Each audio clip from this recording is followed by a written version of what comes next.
नमस्कार, जय हिंद, वंदे मातरम। प्यारे दोस्तों, यूपी बोर्ड में आने वाले प्रश्न जो जयशंकर प्रसाद का जीवन परिचय है यहाँ से ज़रूर बनता है।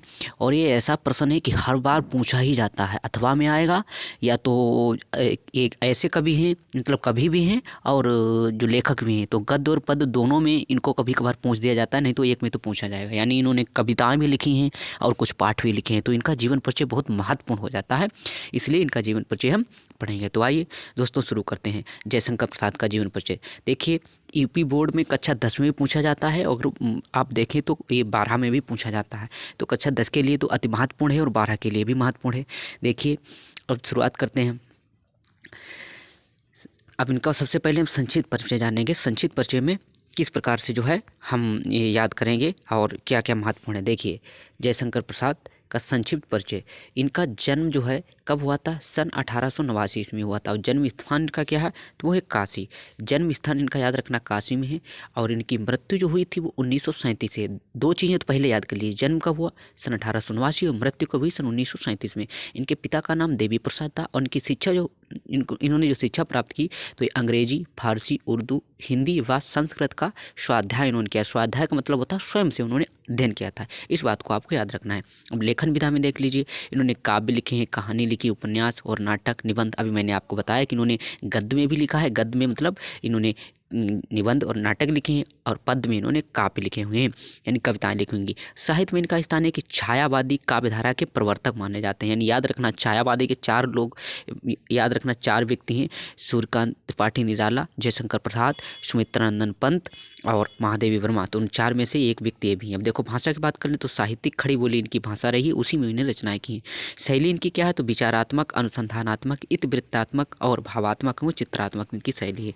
साहित्य में स्थान क्या है? प्रसाद जी को हिंदी साहित्य में नाटक को ई दिशा देने का कारण प्रसाद का युग का निर्माण करता तथा छायावाद का प्रवर्तक कहा जाता है। क्या कहा जाता है? छायावाद का इनको प्रवर्तक कहा जाता है। अगर प्रश्न पूछ दे कि छायावाद का प्रवर्तक किसे कहा जाता है, तो जयशंकर प्रसाद को कहा जाता है। इस बात को आपको ध्यान रखना है।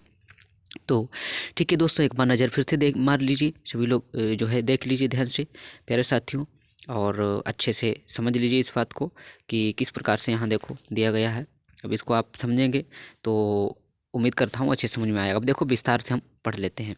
अब देखिए, यहाँ पे दिया हुआ है कि जयशंकर प्रसाद का जीवन परिचय। देखो कितनी बार पूछा गया है, लगातार पूछा जाता है, और हर बार से पूछा ही जाता है जीवन परिचय जयशंकर प्रसाद का। जयशंकर प्रसाद का जन्म काशी में सुगनी साहू नाम से प्रचलित बैस परिवार में सन 1889। याद रखना, सन कौन सा है? 1889। जयशंकर प्रसाद ऐसे रिलेट करो, जयशंकर प्रसाद सन 1889 को जन्म हुआ। कहाँ हुआ? तो काशी में हुआ, एक बैस परिवार में। प्रसाद जी के पिता का नाम देवी प्रसाद तथा इनके परिवार का मुख्य व्यापार तंबाकू का था। कौन सा था? तंबाकू का था। प्रसाद जी का बाल्यकाल सुख से बीता, परंतु युवावस्था से इनके पिता का स्वर्गवास हो गया था, और उनके 4 वर्ष बाद ही उनकी माता का भी देहावसान हो गया। इसलिए प्रसाद जी की शिक्षा तथा लालन पालन उनके बड़े भाई शंभू रत्न ने किया। किसने किया? उनके बड़े भाई जो थे शंभू रत्न ने उनका लालन पालन किया था। फिर आगे देखिए, प्रसाद जी को ने फारसी, संस्कृत, उर्दू, अंग्रेजी शिक्षा की जो है प्राप्ति घरेलू स्तर पर ही की। वेद, पुराण, साहित्य, दर्शन के स्वाध्याय से ही इन्होंने पूर्ण ज्ञान प्राप्त कर लिया। प्रसाद जी में काव्य सृजन के गुण बाल्यावस्था से ही निहित थे। बड़े भाई की मृत्यु के कारण इनका व्यापार ठप हो गया तथा इनका परिवार ऋणग्रस्त हो गया। ऋण चुकाने के लिए इन्होंने पूरी पैतृक संपत्ति बेच दी थी। प्रसाद जी को अपने जीवन में अनेकानेक विपरीत परिस्थितियों का सामना करना पड़ा। इनका पूरा जीवन संघर्षों में ही बीता, किंतु वे कभी पराजित नहीं हुए। प्रसाद